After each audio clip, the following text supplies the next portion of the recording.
Vamos agora falar de um tipo de reações, as reações com o oxigênio. O oxigênio é um reagente comum em muitas reações químicas que ocorrem à nossa volta, algumas delas essenciais para a sobrevivência, como a respiração ou o fogo.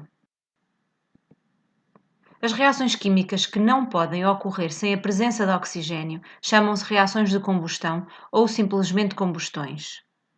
É algo que utilizamos praticamente todos os dias. Numa combustão há dois tipos de reagente. Temos o combustível, que é o material que arde. Temos o comburente, que é o material que alimenta a combustão. Um combustível pode ser, por exemplo, a madeira, lenha, o papel, o álcool, a gasolina, o gasóleo, entre outros. E o comburente é, na grande maioria, o oxigênio. Uma combustão é uma reação química em que intervêm como reagentes um material combustível e um comburente que alimenta a combustão. Se um destes acaba, a reação de combustão termina. Se o combustível terminar, a combustão termina, ou se o comburente terminar, a combustão termina também. Por exemplo, quando queimamos a lenha, quando a lenha chega ao fim, deixamos de ter reação de combustão. E se abafarmos uma reação de combustão, esta termina. As reações de combustão são, em geral, acompanhadas da libertação de energia sob a forma de calor. Na maior parte das combustões é necessário fornecer previamente energia para que elas ocorram. A esta energia damos o nome de energia de ativação. Mas mesmo nestes casos, estas reações geram quantidades de energia superiores à energia que foi necessária para se iniciarem. Na combustão da madeira, o carbono da madeira é o combustível e o oxigênio do ar é o comburente. A reação química que representa esta reação de combustão é carbono no estado sólido, oxigênio no estado gasoso, reagem, formando dióxido de carbono no estado gasoso. Na combustão do butano, o butano é o combustível e o oxigênio do ar é o comburente. Temos aqui a reação química de combustão do butano.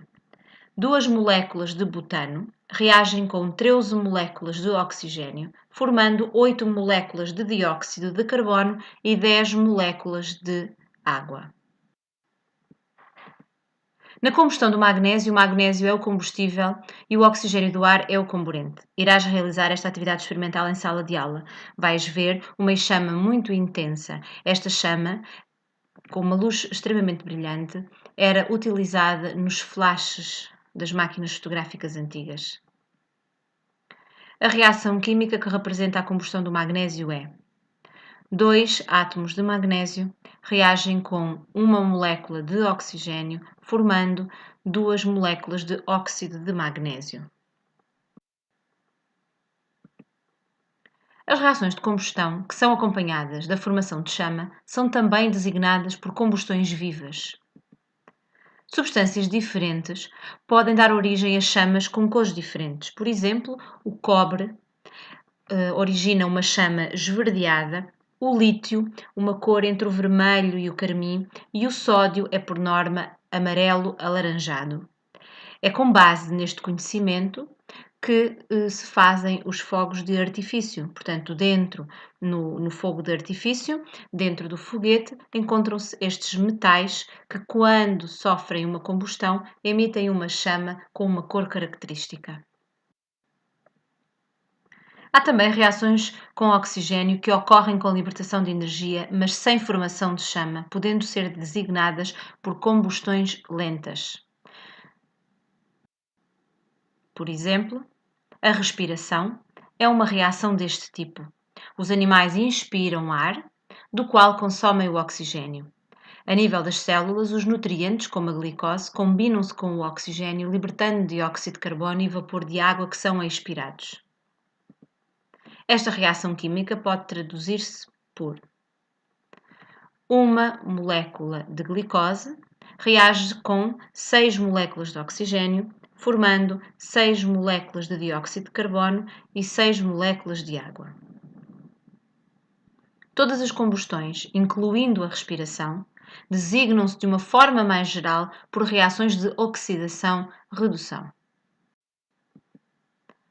As reações de corrosão dos metais por contacto com o oxigênio são também reações de oxidação-redução.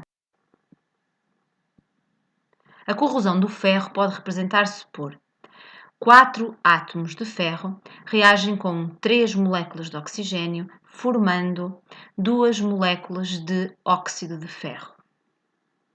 Esta reação progride em profundidade nas chapas deste metal, pois o óxido de ferro, a que nós designamos ferrugem, não impede o contacto do oxigênio com as zonas mais internas. Assim, o enferrujamento acaba por se estender a todo o metal. Revestir objetos com crômio ou estanho protege da corrosão. Pintar os objetos de ferro e outros metais protege-os também da corrosão, uma vez que impede o contacto direto com o oxigênio e a umidade do ar. E terminamos as reações com oxigênio. Continuação de um bom trabalho.